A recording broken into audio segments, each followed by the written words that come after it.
Dillon Gabriel thought he was fighting for a quarterback job. What he didn't expect was to lose the war in the team store before the season even started. This was supposed to be a battle about arm strength, playbook mastery, and leadership on the field. But instead, it's turning into a brutal reminder that in today's NFL, you can throw a perfect spiral and still lose to the guy with the hotter merch. And right now, that guy is Shedeur Sanders. The Cleveland Browns quarterback competition has officially spilled into the world of retail, and the numbers are not just lopsided. They're humiliating. Sanders' jerseys? Gone in hours. His hats? Sold out before Gabriel even knew they were on sale. And Gabriel's? Let's just say there are boxes in the back collecting dust like they're relics from a forgotten era. This isn't just about football anymore. It's about who fans are willing to buy into literally. If you're into the real story and all the messy twists they don't show on highlight reels, go ahead and subscribe. And if you're sticking around to see how this Browns QB chaos plays out, you should definitely be subscribed. And when you're a professional athlete whose name isn't moving product, it's a gut punch that doesn't just bruise your ego. It starts creeping into your game. This whole saga didn't explode overnight, though. Early in camp, the quarterback battle looked like a classic NFL storyline. The seasoned, methodical passer Gabriel versus the flashy, high-energy newcomer Sanders. The locker room buzzed with speculation, reporters circled like sharks, and fans debated endlessly on talk radio. But then, one random Thursday afternoon, someone posted a clip of Sanders during practice. It wasn't even a game, just him throwing a 50-yard bomb in warm-ups, and then jogging away with that effortless swagger he inherited from his father, Dillon. The clip went viral. Within 48 hours, the Browns' online store was swamped with orders for Shedeur's jersey. His number was suddenly everywhere, on kids at training camp, in the crowd at preseason games, even on dogs in custom pet gear. Meanwhile, Gabriel's merch sales barely twitched. And that's where the trouble started. Gabriel has always prided himself on being the grinder. He's the guy who studies film late into the night, who takes extra reps, who doesn't care about Instagram likes. But in a league where attention equals revenue, that work ethic suddenly felt invisible. Every time he walked into the facility, there was another reminder. Someone from the PR team grinning about record-breaking sales for Sanders, another intern wheeling in boxes of new Sanders hoodies, another kid in the stands holding a homemade QB1 Shedeur sign. It got under his skin, and it showed. By mid-preseason, Gabriel's passes were sailing high, his reads were slow, and the frustration was impossible to miss. Teammates caught him slamming his helmet during drills. He stopped doing media interviews. And in what insiders call the boiling point, he was spotted storming out of a team store walkthrough when he realized his own jersey rack was untouched, while Sanders' section was completely empty from sellouts. The whole thing would almost be funny if it wasn't so painfully real. In 2025, NFL franchises aren't just building rosters, they're building brands. And for the Browns front office, Sanders isn't just a quarterback, he's a marketing goldmine. He's young, he's charismatic, and his social media engagement is through the roof. Gabriel, by contrast, appeals mostly to a small, older slice of the Browns fan base. The kind of fans who wear the same sweatshirt they've owned since 1998 and don't exactly impulse buy $150 jerseys. That's not a knock on them. It's just not where the NFL's revenue machine makes its money.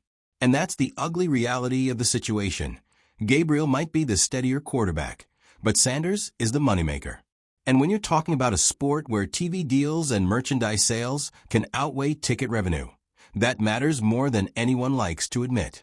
Inside the building, this has become a philosophical crisis. Do you start the guy who gives you the best shot at winning games, even if his marketability is tanking? Or do you ride with the fan favorite whose popularity is so explosive that he's single-handedly boosting the franchise's bottom line? Executives are whispering about the bigger picture in meetings. Coaches are getting quiet when Gabriel's name comes up. The mood is shifting, and everyone can feel it.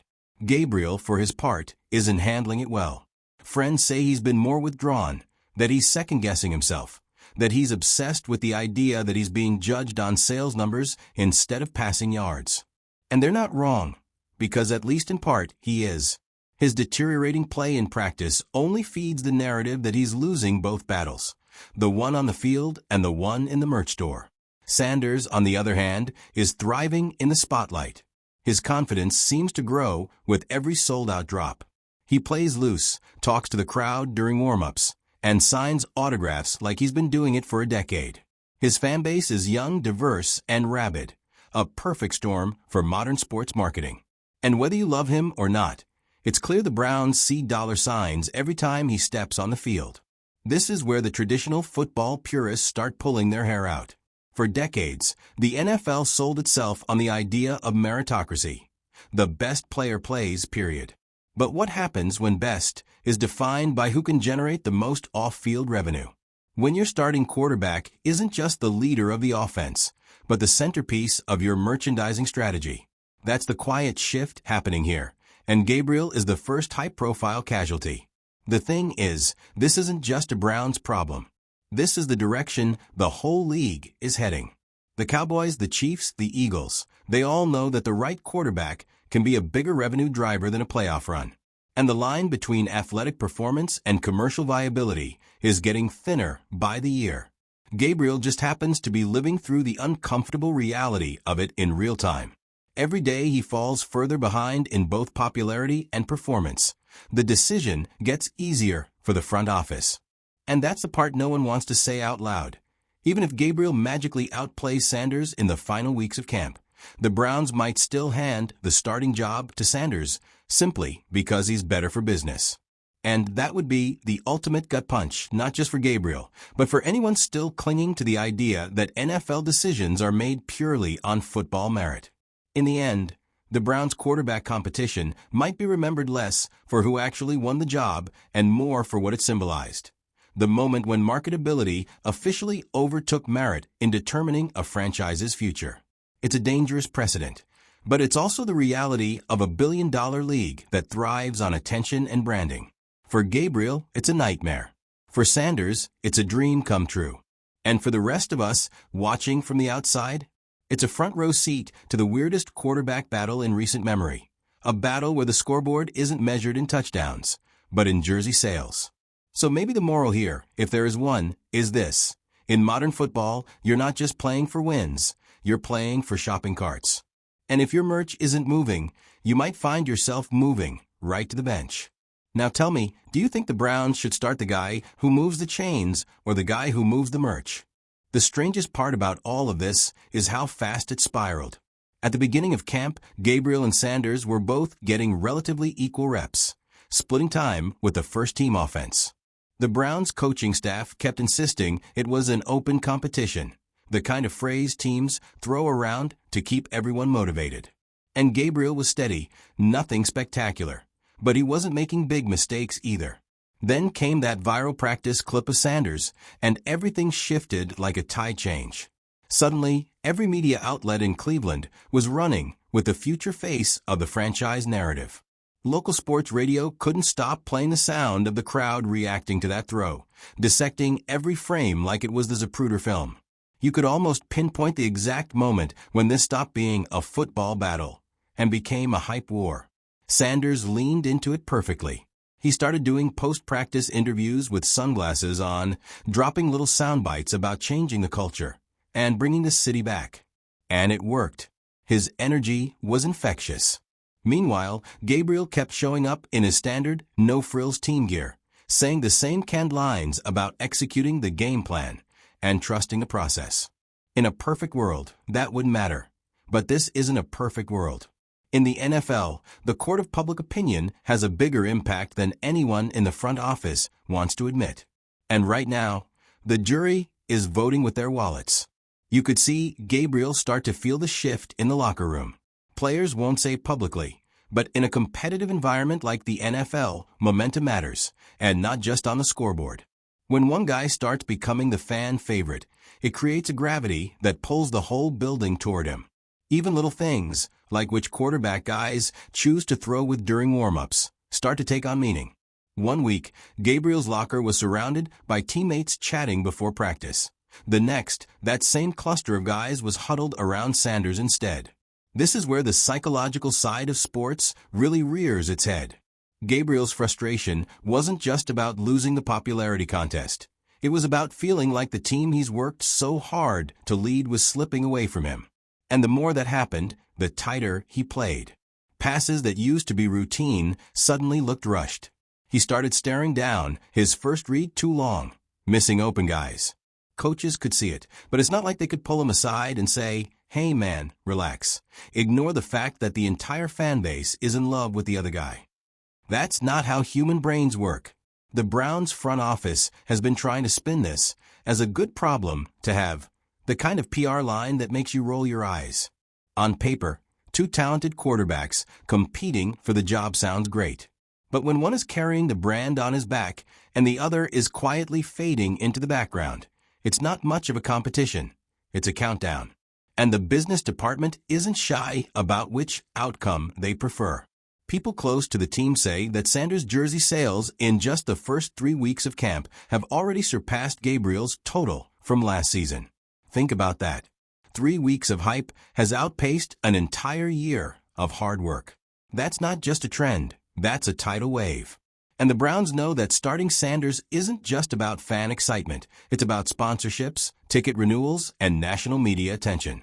If Sanders is under center week 1, the Browns suddenly go from middle-of-the-pack AFC team to team to watch. That's free advertising on every sports network in the country. Gabriel, to his credit, hasn't completely imploded. He's still showing up to practice, still grinding through the reps, still doing the work. But there's a heaviness to it now, like he's playing under a cloud. And when you're competing at the highest level, that mental drag is lethal. It's not that he's forgotten how to throw a football. It's that he's starting to believe it doesn't matter how well he throws if no one's buying his jersey. And maybe he's not wrong. This is the part where the purists scream about fairness, about the integrity of the game. But integrity doesn't sell $100 million worth of gear in a season. Popularity does. And in a league that's always been about entertainment as much as athleticism, Sanders is the perfect package. He's not just playing quarterback. He's playing the role of quarterback, complete with the swagger, the soundbites, and the brand power to match. The other layer to this is the cultural divide. Sanders has tapped into a younger, more diverse fan base. People who might not have been Browns fans before, but are showing up now because of him. His following stretches way beyond Cleveland, bringing in merch orders from across the country. Gabriel's fan base? Loyal, yes, but local and mostly older. They're not the ones flooding the team store on release day or posting unboxing videos of their new jerseys. They're the ones quietly watching the game and grumbling about how things used to be. And, unfortunately for Gabriel, that's not the demographic the NFL is chasing. The Browns are sitting in boardrooms right now looking at charts and graphs that show exactly where their revenue spikes are coming from. And if those spikes all point to Sanders, you can bet that's going to influence their football decision-making process, no matter how many times they swear it won't. That's what makes this situation so brutal. Gabriel could light it up in preseason, could throw 3 touchdowns and no picks in a game, and still walk into the locker room Monday morning to find that the conversation is all about how fast Sanders' latest merch drop sold out. The scoreboard he's playing on is invisible, but it's there, and it's stacked against him. It's easy to say ignore the noise, but the noise is coming from every direction. Fans, media, even teammates. And while Sanders rides the wave of adoration, Gabriel is left trying to stay afloat in water that's rising by the day. This quarterback battle isn't just deciding who starts in week 1. It's exposing the future of the NFL. For decades, the league sold itself as the ultimate meritocracy. The best player plays. But now teams are realizing that best can mean the best for business, not necessarily the best for winning games in the short term. That's the uncomfortable truth Gabriel is living in. If Sanders wins the job, and right now it looks like he will, it won't just be because of what he does on the field. It will be because of what he's doing in the marketplace. And that sets a precedent. Imagine being a young quarterback trying to break into the league. It's no longer enough to know the playbook inside and out. You'd better have a brand, a social media presence, and a merch line that moves product. Otherwise, you might find yourself like Gabriel, putting in the work, playing solid football, and still getting eclipsed by the guy who knows how to work a camera. There's a reason this feels bigger than just the Browns. The NFL is an entertainment business first, a football league second. We've all known that, but moments like this make it impossible to ignore. Gabriel's situation is proof that the line between marketing and football decisions is thinner than ever.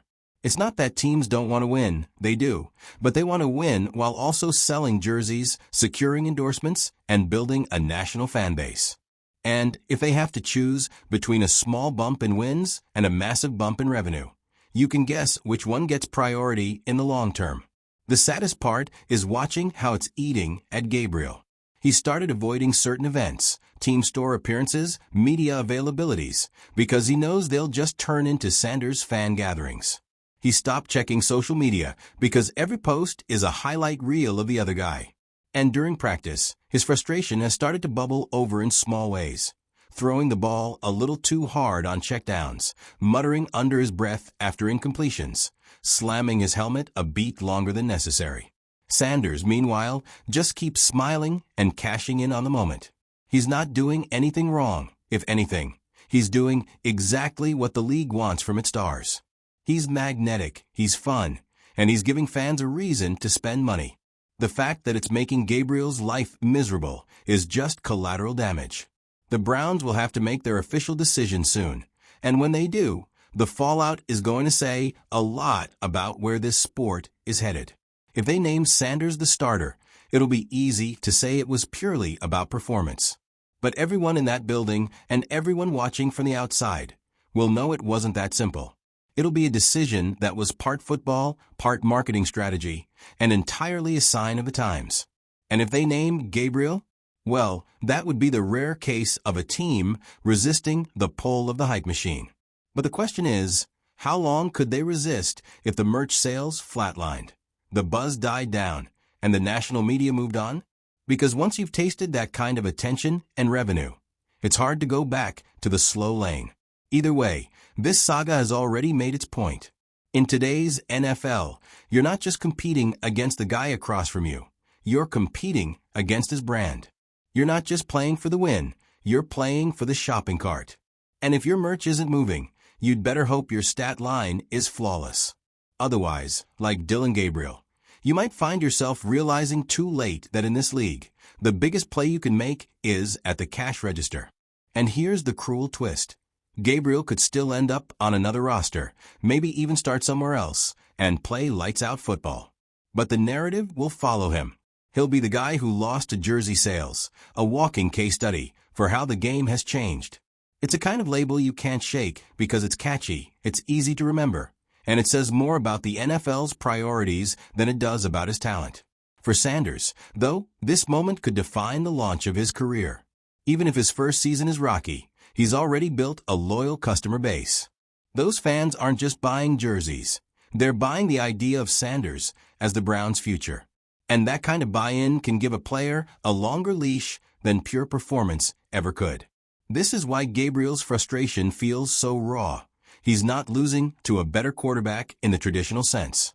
He's losing to an entire ecosystem of marketing, image, and hype that doesn't care about footwork or reading coverages. It cares about clips, clicks, and cart totals.